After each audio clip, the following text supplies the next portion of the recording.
கண்டிப்பாக மிகப்பெரிய வெற்றி அடையக்கூடிய இந்த ஒத்தை முத்தையா திரைப்படத்தினுடைய இசை மற்றும் தேர்வு வெளியீட்டு விழாவுக்கு வந்திருக்க அனைத்து பத்திரிகை நண்பர்கள், ஊடக நண்பர்கள் எல்லாத்துக்கும் என்னுடைய பணிவான வணக்கம். மற்றும் முன்னால் உட்காந்துருக்க பெரியவங்க, கீழே இங்கே மேலே உட்காந்துருக்க பெரியவங்க எல்லாத்துக்கும், அதே மாதிரி இந்த ஃபங்க்ஷனுக்காக நிக்கில் ரொம்ப சிறப்பு எடுத்துக்கிற நிறைய பேர் எல்லாத்துக்குமே என்னுடைய பணிவான வணக்கத்தை தெரிவிச்சுக்கிறேன். இதில் முதல்ல மியூசிக் அப்படிங்கும்போது சித்தார்த் அவர்கள் பாட்டு ரொம்ப நல்லா பண்ணியிருக்காரு. ஸோ அதனால் அவருக்கு முதல்ல பாராட்டு தெரிவிச்சுக்கிறேன். அதே மாதிரி டெக்னிக் எல்லாமே ஒரு பெரிய பட்ஜெட் படம், பெரிய படம்னு சொல்லுவாங்க. இந்த படத்துக்கு மேலே நீ பெரிய பட்ஜெட்டில் படம் வந்து பெரிய ஆர்டிஸ்ட் பட்ஜெட்டில் வரதுக்கு சான்ஸ் இல்லை. அந்த அளவுக்கு எல்லா ஆர்டிஸ்ட்டுமே அதில் தான் ராஜகோபால் அவர்களுடைய அவருக்கு எவ்வளோ தூரம் அவர் மரியாதை கொடுத்து, அவர் எவ்வளோ சர்வீஸுக்கு வந்து மரியாதை கொடுத்து எல்லாருமே பண்ணியிருக்காங்க அப்படிங்கிறத வந்து தெரிஞ்சிக்க முடியுது. அவர்கிட்ட வர்றதுக்கு முயற்சி பண்ணேன்னு சொன்னார். எப்படியோ தெரியல, மிஸ் ஆகிடுச்சு. பட் பரவாயில்ல, அவர் வந்து சந்திச்சதில் அவர் காமெடி எந்த அளவுக்கு சென்ஸோடு எழுதுவார் இப்போ இவங்க எல்லோரும் பேசும்போது நான் தெரிஞ்சுக்கிட்டேன். ஸோ அவருக்கும் மொத்த டீமுக்கும் அட்வான்ஸாக என்னுடைய வாழ்த்துக்களை வந்து தெரிவிச்சுக்கிறேன். ஏன்னா அந்த கடைசியில் உணர்ந்து விடும்போது எப்போ லைட் ஆஃப் பண்ணிடுவாங்களோ, எப்போ இது பண்ணிடுவாங்களோ அப்படின்னு சொல்லிட்டு அந்த வாடிய, ஆனால் கடைசியில் சொல்லும்போது பாகியராஜான்னு சொல்லி என்னை எடுத்துக்கிட்டான்னு பார்த்தேன். இது பல தடவை நான் கவனிச்சிருக்கேன். எல்லாரும் அந்த மேட்டருக்கு போயிட்டு கடைசியில் பாகியராஜ்னு என்ன கொண்டு. ஸோ இந்த படத்தில் மணி அவர்களை பற்றி சொல்கிறதுக்கு மணியான ஒரே ஒரு விஷயம், நிறைய விஷயம் சொல்லலாம். இந்த யுகத்தில் சொல்லுவாங்க இல்லையா, இப்போ கலியுகத்தில் இருந்துருக்கோம், இதுக்கு முன்னால் 3 யுகம் அப்படின்னு சொல்லுவாங்க. இந்த கிரேதா யுகம், இந்த யுகம், ஒரு 3 யுகம் இருக்குன்னு சொல்லுவாங்க. என்னை பொறுத்த வரைக்கும் இந்த கலியுகத்துக்கு நடுவுலையே வந்து கவுண்டமணி யுகம் அப்படின்னு சொல்லி ஒரு சினிமாவில், அந்த யுகத்தை யாருனாலையும் மறக்க முடியாது, தவிர்க்க முடியாது. அந்த அளவுக்கு மணி அவர்கள் ஒரு சினிமாவில் வந்து இவ்வளோ இது சாதித்தார். எனக்கு எல்லாமே அந்த 92 சீக்கிரம் நான் உட்காந்துருக்கும் போது மணி மெல்ல வருவார், வந்துன்னு என்ன ஒரு லுக் கொடுப்பார். என்ன ராஜன் அப்படின்னு, வாங்க மணி அப்படின்னு உட்காந்து அப்படி பார்ப்பார். அங்கே வந்து இந்த ஜோசியம் பலன், உங்கள் எதிர்காலம் அப்படின்னு சொல்லிட்டு புக்கு இருக்கு. உடனே மணி எடுத்துட்டு, ராஜன் எனக்கு கொஞ்சம் பாருங்களேன் அப்படின்னு. இது நான் வாங்கின புக்கு இல்லைங்க, கோபாலகிருஷ்ணன் ரூம்மேட் அவன் வாங்கின புக்கு. இருந்தாலும் உங்களுக்கு படி தெரியுமில்ல, பாருங்களேன், கையை பார்த்துக்கிட்டு இதை பார்த்துக்கிட்டு என்ன இருக்குது சொல்லுங்களேன் அப்படின்னு சொல்லுவோம். எனக்காக காமெடியாக இருக்கும். ஏன்னா நமக்கு ஒன்றும் அதை பற்றி ஒரு பெரிய இன்ட்ரெஸ்ட் இல்லை. ஆனால் அவர் புஸ்தகம் இருக்குன்னு சொன்னோடனே காமிப்பார். அப்புறம் பார்த்துட்டு படிச்சுக்கிட்டு, இல்லை கண்டிப்பாக வந்துடுவீங்க மணி, என்னதான் வந்துடுவீங்க அப்படின்னு சொல்லிட்டு. ஏன்னா ஒரு மனுஷனுக்கு ஹோப் கொடுக்குறது ரொம்ப முக்கியம் இல்லையா, அதை வந்து சொல்லிட்டு இருப்பேன். அதே மாதிரி எங்கள் டைரக்டர் மிகப்பெரிய போராட்டம் பண்ணி அந்த ரயிலில் மணி தான் நடிக்கணும் அப்படிங்கிறதுக்கு எத்தனை நாளாக வந்து அது ஒரு பெரிய ஸ்ட்ரகிளிங் ஆகி, அப்புறம் நைட்டில் வந்து அவரும் டெய்லி கேட்டுக்கிட்டு இருப்பார். பாலகுருணன் நானும் எல்லாமே பயங்கர போராட்டம். அதுக்கப்புறம் நைட்டு 12:30 மணிக்கு எங்கள் டைரக்டர் ஓகே சொன்னதுக்கப்புறம் 12:30 மணிக்கு வந்து எல்டாம் சுவாசத்தில் அந்த படிக்கட்டில் உட்காந்துருக்காரு மணி, வெயிட்டிங் எனக்காக. என்ன ராஜன் என்னாச்சு, வாங்க அப்படின்னு சொல்லிட்டு, என்ன சொல்லுங்க வாங்க சொல்கிறேன் வாங்கன்னு அப்படியே ஆலயமன் கோயிலுக்கு கூப்பிட்டு வந்து, அப்புறம் நானே கற்பூரமெல்லாம் வாங்கிட்டு வந்தேன். இதை முதல்ல கொளுத்தி சாமி கும்பிடு மணி அப்படின்னு சொல்லிட்டு ஓகே ஆயிடுச்சு அப்படின்னு. எனக்கு அந்நேரத்து கோயிலெல்லாம் பூட்டி தான் இருக்குது. இருந்தாலும் அது கற்பூரத்தை கொளுத்தி, இது ஒரு பெரிய லைஃப்க்கு ஒரு பெரிய இதாக இருக்கும் அப்படிங்கிற மாதிரி சொல்லி கும்பிடுங்க அப்படின்னு சொல்லிட்டேன். இதெல்லாம் இன்னும் அப்படியே மைண்ட் நின்றுருக்கு. அதே மாதிரி சுதாருக்கு ஒரு டைலாக் எழுதினேன். ஏன்னா ஃபஸ்ட்டு ஹீரோவை நடிக்கிறார் ரயிலில்.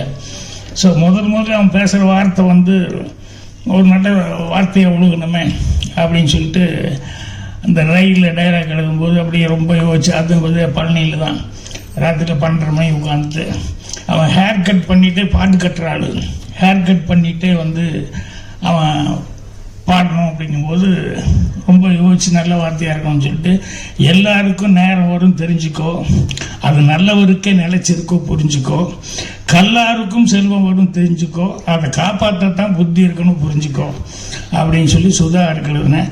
அதை அப்படியே கவுண்டமணிக்கு தான் கரெக்டாக போடணும். நல்லவராகவும் இருந்திருக்காரு, வல்லவராகவும் இருந்திருக்காரு. அதே மாதிரி கிடைச்ச ஒரு சந்தர்ப்பத்தை எப்படி காப்பாற்றிக்கணும் அப்படிங்கிறதுக்கு பாருங்க, அதில் பயங்கர கண்ணு கருத்துமாக இருப்பார். நான் இப்போ கூட சொக்கத்தங்க டைமில் கூட ஷூட்டிங்கில் பார்த்தா இந்த செந்தில் இருக்கானே, செந்தில் வந்து அவனுக்கு நம்பியாரன் கூட நடிக்க ஒரு சான்ஸ் கிடைச்சோன்னே டெய்லி ஒரு தடவை அழுதுருவான். ஷூட்டிங்கில் ஷாட்டுக்கு வரான்னு சொல்லி கூப்பிட்டா உடனே அழுதுருவான். நான் நம்பியாரன் கூட எல்லாம் நடிப்பேன் அப்படின்னு சொல்லிட்டு.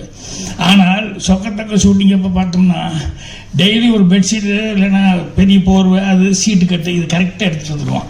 வந்து இறங்கும் போதே ஸ்பாட்டில் அவனுக்குன்னு ஒரு 3-4 பேர் வச்சுருப்பாங்க. எங்கே ஒரு ஓரமாக என் கண்ணில் கேட்டுனா அந்த திட்டுவேன் அப்படின்னு சொல்லிட்டு எங்கே ஒரு ஓரமாக போய் வந்தோன்னையுமே அதில் உட்காந்துருவாங்க. நான் திட்டுவேன், என்னடா இப்படி பண்ணுறேன்னு, பழக்கமாகி போச்சுன்னு என்னென்ன பண்ணுறது அப்படிமா. ஆனால் கவுண்டமணி வந்து உட்கார்ந்ததுலேருந்து இன்னைக்கு என்ன சீனு, என்ன டைலாக்கு அப்படின்ட்டு, எப்பா அவர் எழுதுறது பழக்கம் இல்லை, இருந்தாலும் கேட்டுருங்கப்பா, கொஞ்சம் முதல்ல இருந்தால் நானும் கொஞ்சம் அசை போட்டுருந்தா கரெக்டாக இருக்குமல்ல அப்படின்னு. எனக்கு ஒரு பெரிய கெட்ட பழக்கம் என்னென்னா அந்த நேரத்தில் தான் சொல்லுவேன் ஷார்ட்டை வச்சுட்டு. இது சிவாச்சாரிகிட்டே நான் அனுபவப்பட்டு திட்டு வாங்கியிருக்கேன். கவுண்டமணி சரி விடு, அவருக்கு டைலாக் வராது, அந்த நேரத்தில் சொல்லும்போது பண்ணிக்கலாம் அப்படின்னா. ஸோ அந்த கிடைக்கிற நேரத்தில் கூட அந்த டைலாக் எவ்வளோ தூரம் இம்ப்ரூவைஸ் பண்ண முடியுமோ, எந்த அளவுக்கு அதை வந்து நம்மளால் அதில் ஏதாவது புதுசாக ஏதாவது செய்ய முடியுமா அப்படின்னு சொல்லிட்டு அவ்வளவு கடுமையாக வந்து உழைச்சிக்கிட்டு இருந்தார். ஸோ அதனால் இன்றைக்கி வரைக்கும் அந்த கவுண்டமணி யுகம் அப்படின்னு நான் சொல்கிறதுக்கு காரணம் என்னென்னா, அவர் வந்து எல்லாம் லைட்ஸ் இருக்கிறதுன்னு சொல்லுவாங்க இல்லையா சினிமாவில், அந்த லைப்பு அப்படிங்கிறது வந்து அவருக்கு ஆரம்பத்துலேருந்து நாடகத்துலேருந்து சரி, அதுக்கப்புறம் நடிக்க வந்ததுலேருந்து சரி, இன்னைக்கு வரைக்கும் பார்த்தாலும் அதே ஒரு இதில் தான் இருந்துட்டு பாட்டு. அதே மாதிரி அந்த ஸ்பாட்டில் வர்றதுங்கிறது இருக்குமில்ல, அது மாதிரி இப்போ டைரக்டர் சொல்லிட்டு போய் உட்காந்தாரு என்னென்னா, இந்த படம் நல்லா ஓடணும் அப்படின்னு சொல்லி நீங்கள் தான் இல்லைன்னா ஒன்றுமே வேண்டியதில்லை, எல்லாத்துக்கும் டிக்கெட் எடுத்து கொடுத்து ரேடியோ பார்க்க சொன்னால் நல்லா ஓடும் அப்படின்னு சொல்லி கவுண்ட் பண்ணி அதுக்கு ஒரு கமெண்ட் அடிச்சுருக்காரு. ஸோ அந்த அளவுக்கு அவர் கவுண்டமணி அவர்கள் நாங்கள்லாம் ஒரே ரூமில் இருந்தோம் அப்படிங்கிறது, இன்னும் சினிமாவில் இருந்துருக்கோம் அப்படிங்கிறது ரொம்ப ரொம்ப சந்தோஷமாக இருக்குது. அதனால் கண்டிப்பாக அவருடைய மரியாதைக்கு, அவருடைய சர்வீஸ்க்கு அவர் மேலே இன்னும் ஜனங்கிட்ட அந்த இது இருக்குது. அதனால் அதுக்காகவே இந்த படம் சிறப்பாக ஓடும். அவன் இந்த படத்தில் ரவிராஜா ப்ரொடியூசர் வர முடியாமல் போயிடுச்சு. ஆனால் இணை தயாரிப்பாளர் லட்சுமி ராஜன் வந்திருக்காரு, நல்ல சிறந்த மனிதர். அவங்க வந்து கடுமையாக ஒத்துழைப்பு கொடுத்துருக்காங்க இந்த படத்துக்கு.